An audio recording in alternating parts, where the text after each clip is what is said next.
శ్రీ గురుభ్యో నమః 2024 జూలై 11వ తేదీ గురువారంతో ప్రారంభమై 20వ తేదీ శనివారంతో అంతమయ్యేటువంటి ఈ 10 రోజుల్లో కుంభరాశిలో జన్మించినటువంటి జాతకులకి ఫలితాలు, సూచనలు, సలహాలు క్లుప్తంగా 3 పాయింట్లలో తెలియజేయబోతున్నా.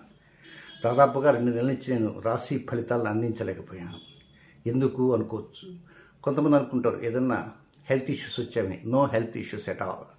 కానీ ఎందుకు ఇవ్వలేకపోతున్నానంటే వ్యతిరేక గ్రహస్థితులు, హాట్ సమ్మరు, ఒక్కోసారి ఫలితాలు చూస్తే కొంచెం వరకు ఇబ్బందికరంగా ఉంటాయి. అలాంటి ఫలితాలు చెబితే చాలామంది బాధపడేవారు ఉంటారు.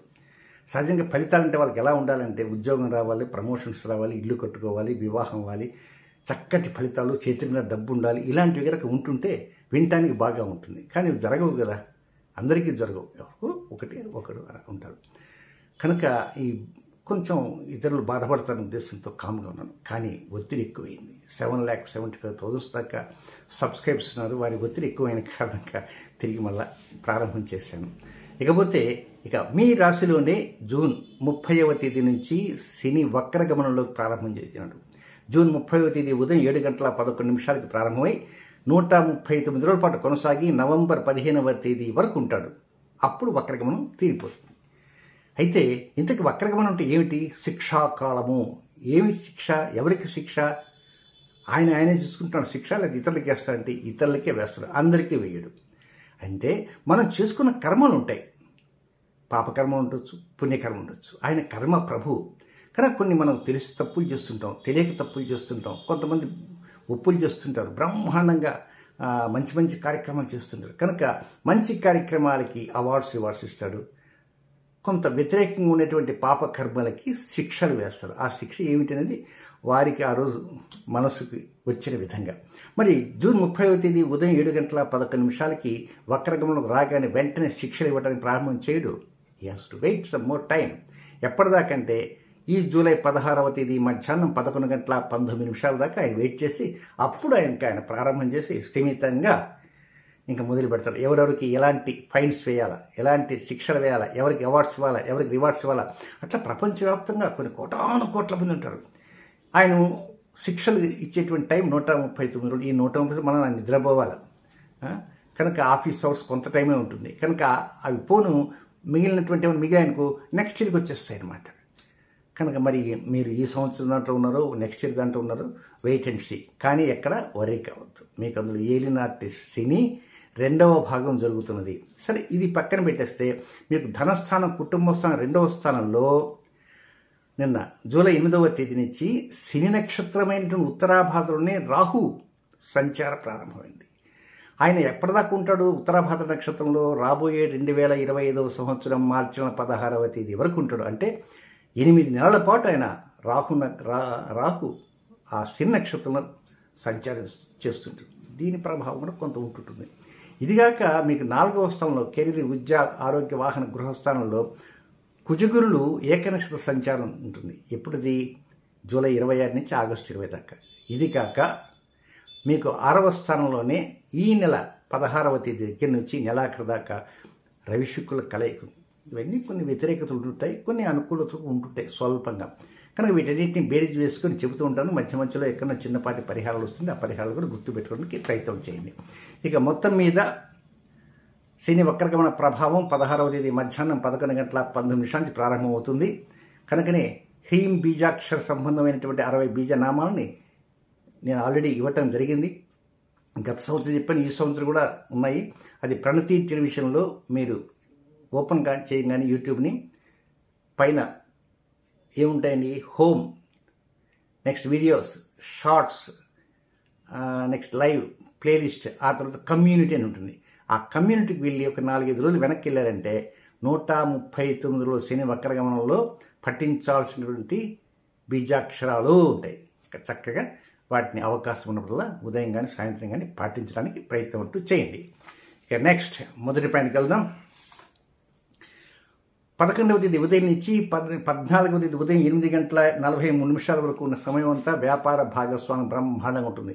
భాగస్వామి అని వ్యాపార భాగస్వామి కావచ్చు, జీవిత భాగస్వామి కావచ్చు, ఏదైనా ఒక కార్యక్రమంలో భాగస్వామిగా ఉండేవారు. ఒక వెహికల్ మీద 2 వెళ్తుంటారు. ఆ ఇద్దరు కాసేపు ప్రయాణ భాగస్వాములు అనమాట. కనుక వారికి అనుకూలంగా ఉంటాయి, దంపతులకు అనుకూలంగా ఉంటాయి, వ్యాపార భాగస్వాములు అనుకూలంగా ఉంటాయి. అలా ప్రేమించుకునేవారు ఉంటారు, కొంతమంది లివింగ్ రిలేషన్లో ఉంటారు. ఇలాంటి వారందరికీ అనుకూలంగా పరిస్థితులు ఉంటూనే ఉంటాయి, ఎక్కడా వ్యతిరేకత ఉండవు. కొంతమంది వివాహం కానిటువంటి వారికి కూడా అనుకూల ఫలితాలు కలగడానికి కూడా అవకాశాలు అనేవి వస్తూ ఉంటాయి. కనుక నో వర్రీ ఎట్ ఆల్. ఇక రెండవ పాయింట్కి వస్తే 14వ తేదీ ఉదయం 8:43 ప్రారంభమై 19వ తేదీ వేకుంజామున 4:19 వరకు ఉన్నటువంటి టైం అన్నమాట. ఈ టైం మాత్రం కొంచెం ఆమోదయోగ్యంగా ఉండదు, అనుకూలప్రదంగా ఉండదు, యోగవంతంగా ఉండదు. ఇదంతా టైం అంతా కూడా కొంత వ్యతిరేకతలు వచ్చే విధంగా ఉంటుంది. కోపాలకి తాపాలకి వెళ్ళకూడదు.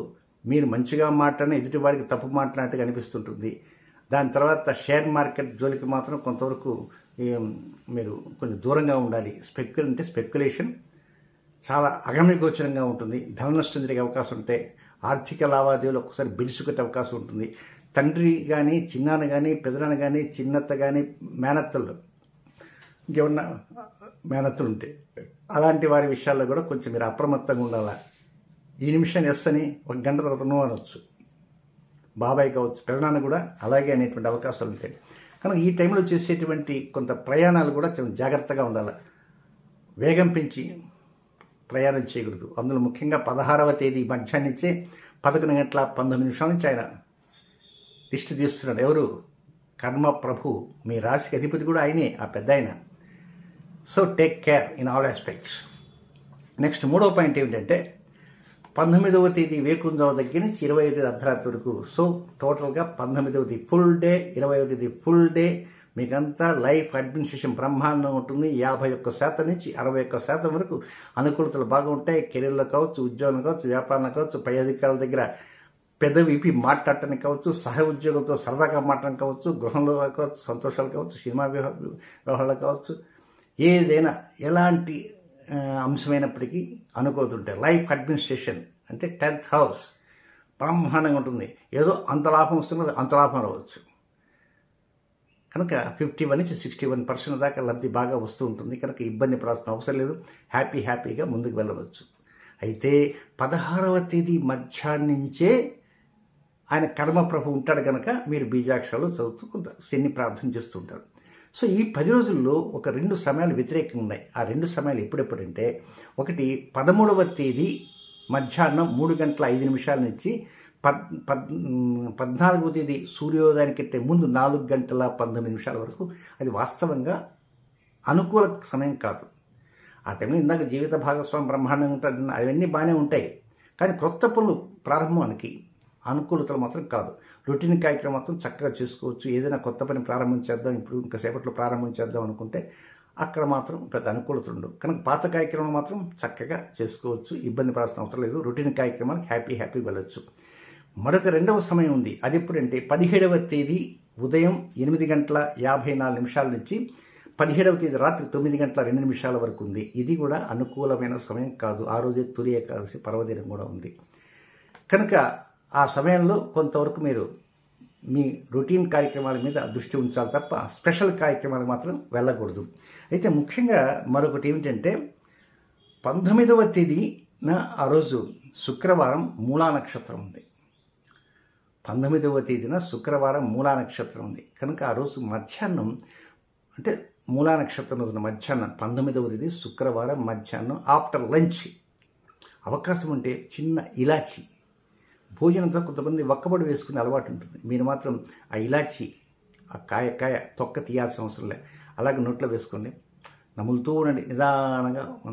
తర్వాత తొక్క కూడా నమిలినంతసేపు నమలండి, తర్వాత ఉమ్మి వేయడానికి ప్రయత్నించండి. ఈ ప్రకారంగా చేయండి. కొంత అనుకూల పరిస్థితులు అనేవి తప్పకుండా వస్తుంటాయి. ఇక రాహు మీకు ధన కుటుంబ స్థానంలో 8 నెలల పాటు ఆయన కొనసాగిస్తాడు. అది ఏముంటుంది ఏమిటి అనేది తర్వాత తెలుసుకుందాం. ఈ 8 నెలల్లో ఎలాంటి జాగ్రత్తలు తీసుకోవాలా అనేది కూడా తెలుసుకుందాం. శుభం.